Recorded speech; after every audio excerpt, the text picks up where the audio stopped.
Good morning. Welcome to day 11, April 17th, 2024. Just got camp packed up. This is the first truly sketchy section coming up, so we're going to take a look and evaluate. There's a little alternate. You go up to Apache Peak and you avoid probably the most dangerous part. It's basically just you're on you're side hilling around the edge, but there's a steep descent, and the snow or ice doesn't give you a lot of room. Basically, if you slip, you fall down the right side. So we'll take a look at it and decide what to do. But yeah, slept great last night and ready to get moving.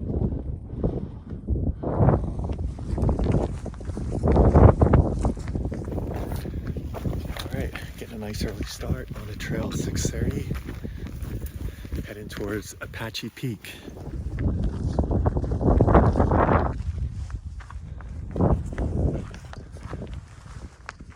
Just for a little perspective, looking back southbound, we were camped on the top of that last night. Pretty amazing. And that's Idyllwild down there.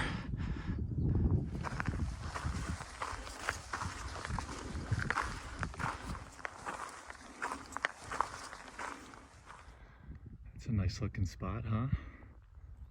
All right, so we just hit the turnoff to take a little blue route to Apache Peak, just to avoid this most sketchy section of the PCT in the early season. By the time you see this, I'm sure they'll all be melted out, and it's not even an issue.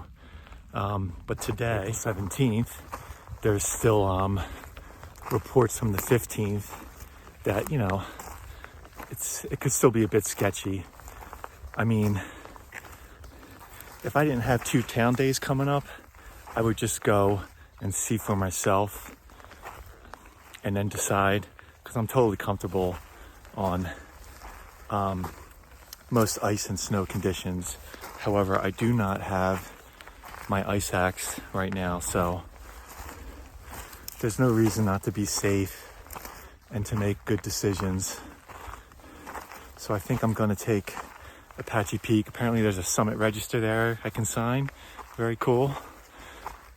And you'll be able to see the PCT from the saddle and just reconnect off trail. Yeah, so it'll still be continuous footsteps, avoiding a tiny bit of the trail. And that's what I'm gonna do.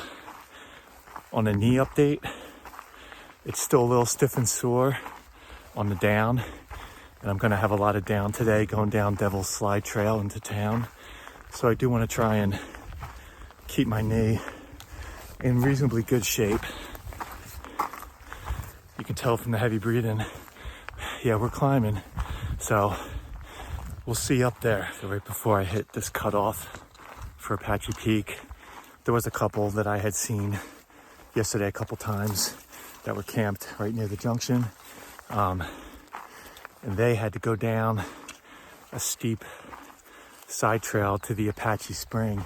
It's almost like a mile, and from reports I've seen, it's pretty steep and not a lot of fun. So that's a trade-off. I mean, I decided to carry 6 liters of water yesterday for almost, I think, like 12 miles because I didn't want to go down a steep trail at the end of the day when I'm tired for water. So even with having a decaf last night and having 2 coffees this morning, I filtered the rest that I didn't use. And I think I definitely have a solid 2 liters of water, probably a little more. So I'm in really good shape to get into town. So yeah, those are like the kind of trade-offs you make out here. Do you want to carry it, or do you want to have more off trail? So do it however it works for you, but you got to do something because you got to have water out here. Wow, here comes a nice view. And in case you're wondering, it's a pretty well-defined trail to Apache Peak, so you're not going to have any problems following it. All right, we made it to the top of Apache Peak. Pretty cool. I can show you, I was talking about this to that couple that I talked to about camping last night. They're right down there. Pretty cool. All right, we got a little summit register here. Let's check this out.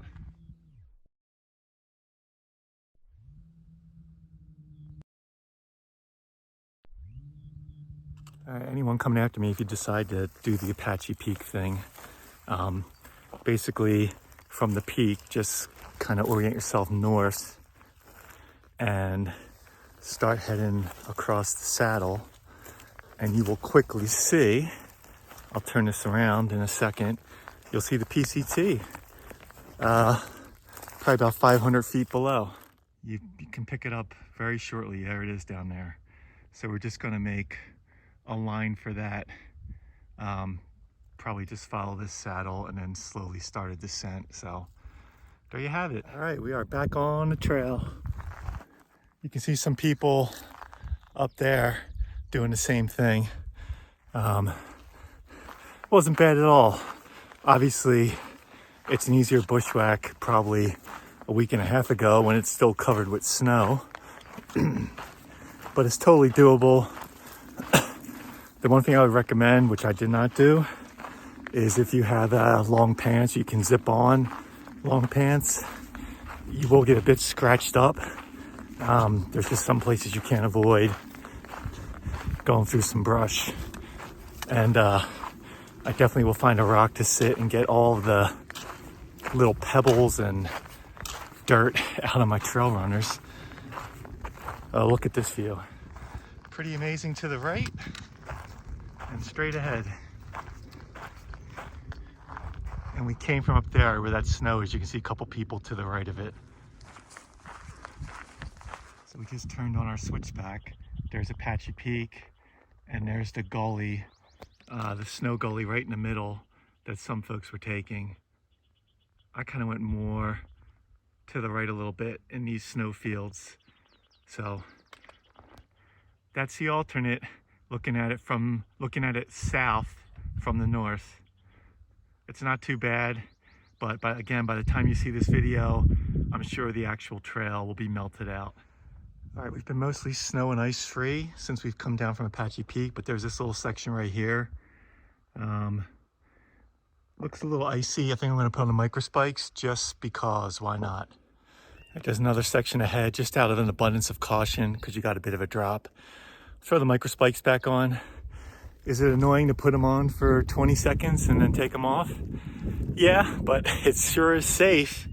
And glad I have the micro spikes this early on, because stuff like this. All right, looks like the trail's gonna be back in the sun for a while. So we shouldn't need the micro spikes again, I would imagine, at least for a spell. We'll see. All right, it's about 8:15 in the morning. We're taking our first real break. There has been some more snowy, icy patches, but there's boot prints in, so you could go either way, with or without the micro spikes. I've been going without so far, but yeah, got about 8 miles to the junction with Devil's Slide Trail to start heading down to Idyllwild. All right, it's about 9 o'clock. Taking a little break after a pretty decent climb. We're still going to be climbing some more. And in this little shady spot, someone decided to hide and leave behind their Carhartt hat. So I'll be a good backpacker and pack it out and throw it away in Idyllwild. There you go. See you later.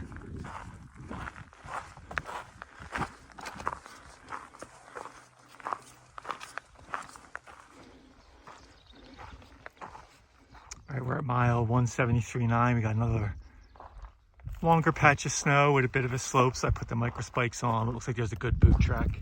All right, we're getting close to 11 a.m. We're just shy of 8,000 feet. Just hit another little plateau. We're just climbing. Lots of blowdowns in this section. Sandy trail, taking off the shoes and the socks and getting all the dirt out. We're gonna keep pushing on. We just went through an obstacle course of blowdowns. Lots of blowdowns going back, looking south.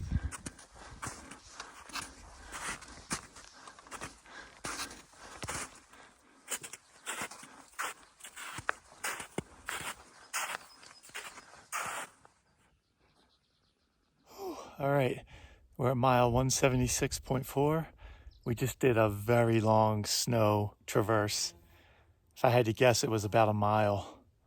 Not too exposed or slopey, but whew, snow was holding pretty much. Tiny bit of post holing. Brings back fond memories of New Hampshire in April.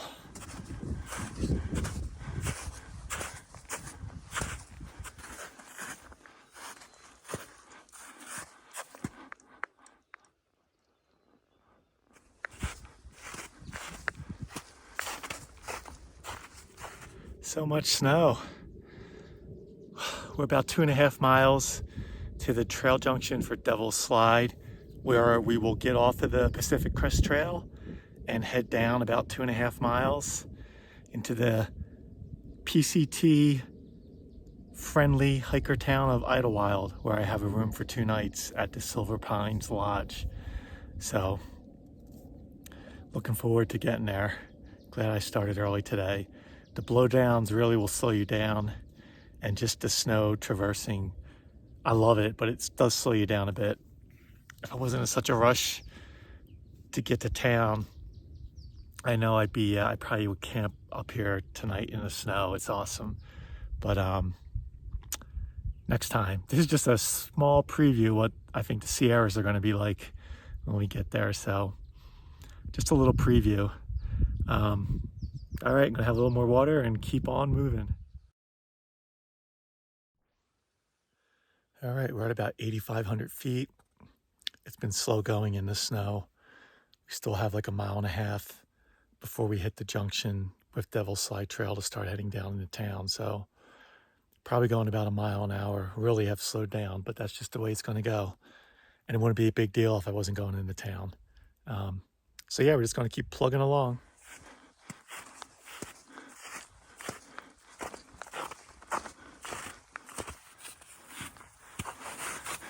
A patch of dirt. Amazing.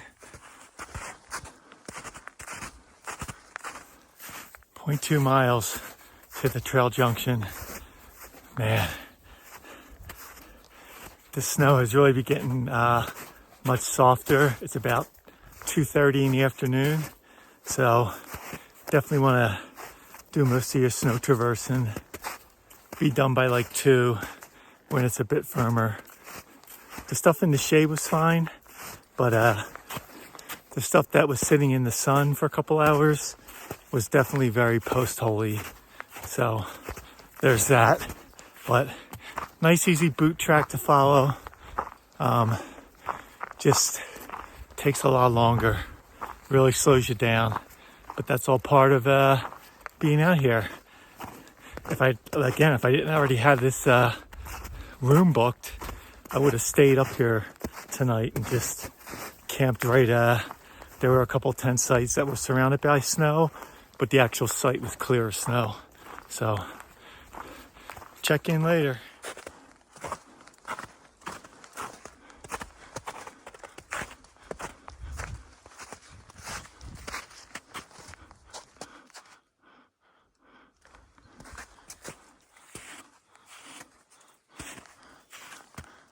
Gonna take a break, have a little tailwind.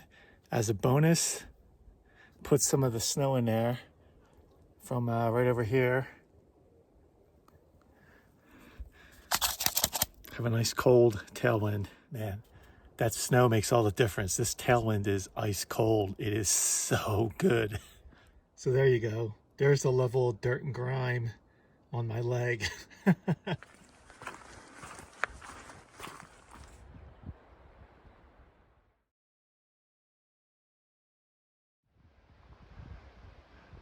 We'll be going back up that in a couple of days.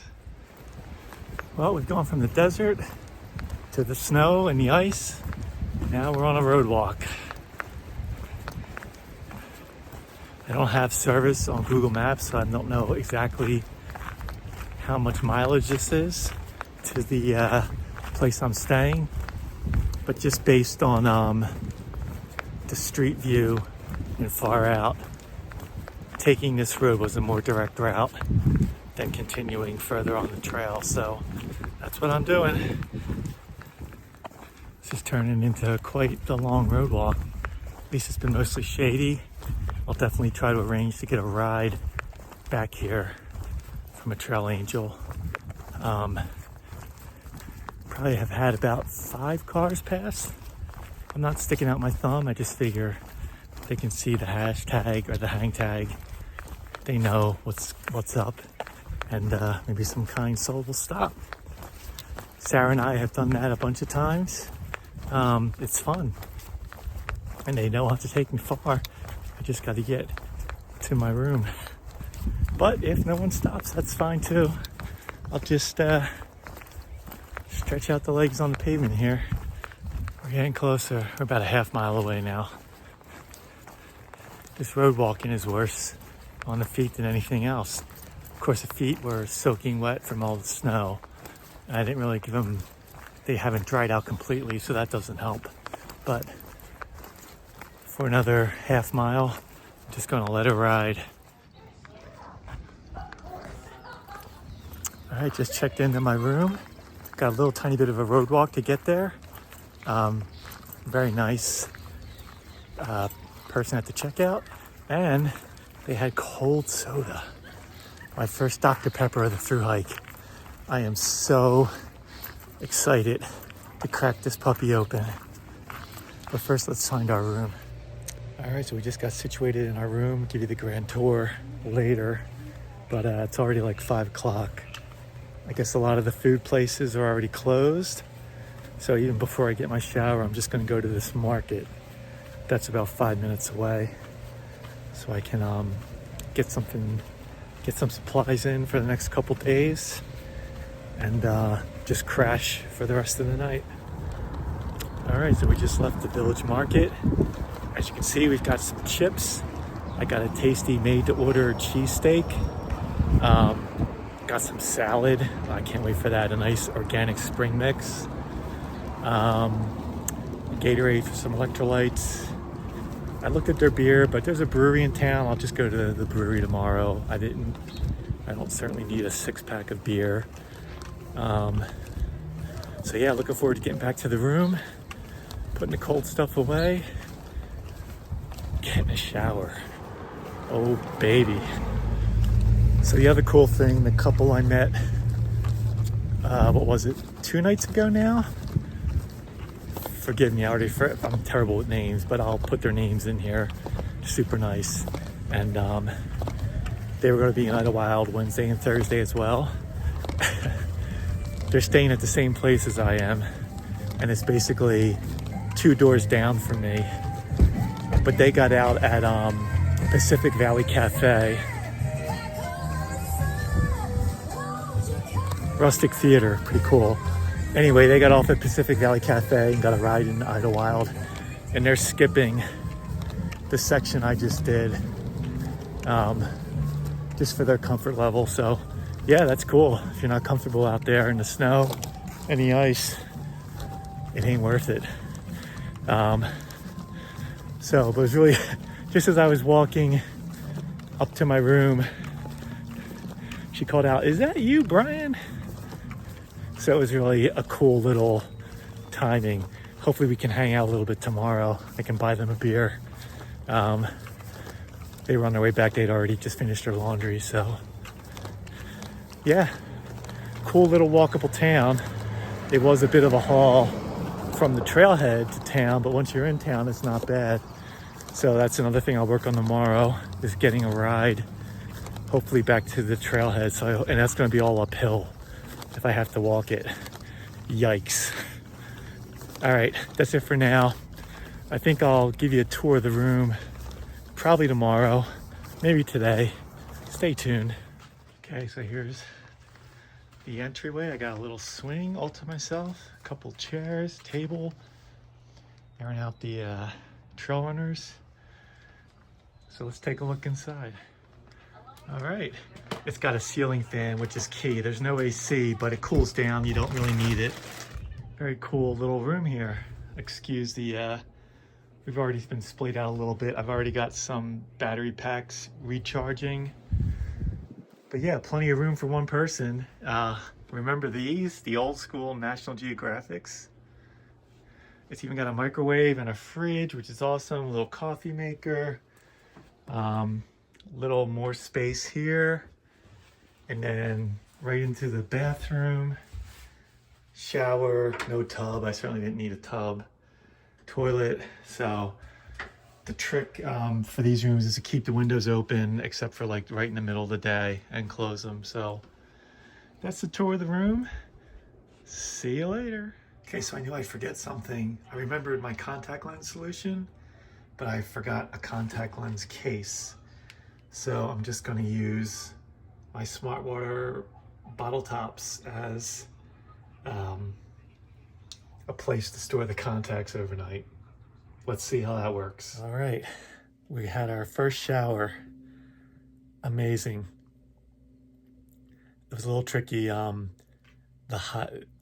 must be like a shared, it's an older place and there's like a shared water system, I think. So you just find the right temperature. And then I think if someone else uses a shower, you start burning. You just have to be ready for that extra hot water and adjust accordingly. But now this is a great room. Starting off with salad, man, I'm craving some fresh greens. So dig in. All right, this is gonna be day 11 wrap up. So actual trail miles on the PCT was just about 11 miles today. We got off the trail at 179.4. I hit the trail like at 6, and I don't think I got to that trail junction until about 2:30. So anyone coming behind me, you're just gonna be slowed down significantly, even if the snow isn't as bad.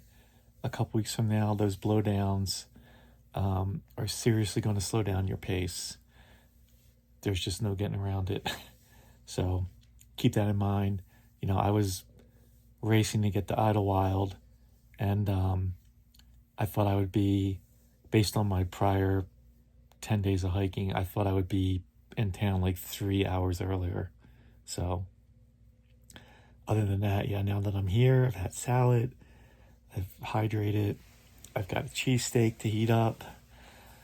Life is good. This would probably be like getting close to laying down and being bedtime out in the backcountry, but I'm gonna stay up for a while, gonna start uploading these videos, edit today's video, keep working on powering everything up for our next section. Do some hanging out in town tomorrow. Look at I think Big Bear is the next place I'll be getting off the trail. So just figuring out how many days that could be, keeping in mind that I'll have to look on far out and see how far the snow continues, because that's definitely going to slow down my pace until we're out of the snow and back in the true desert. I don't think we're going to be in the snow for more than a couple days, a few days maybe. So that's the update. We'll check in tomorrow with a true zero day. Oh boy.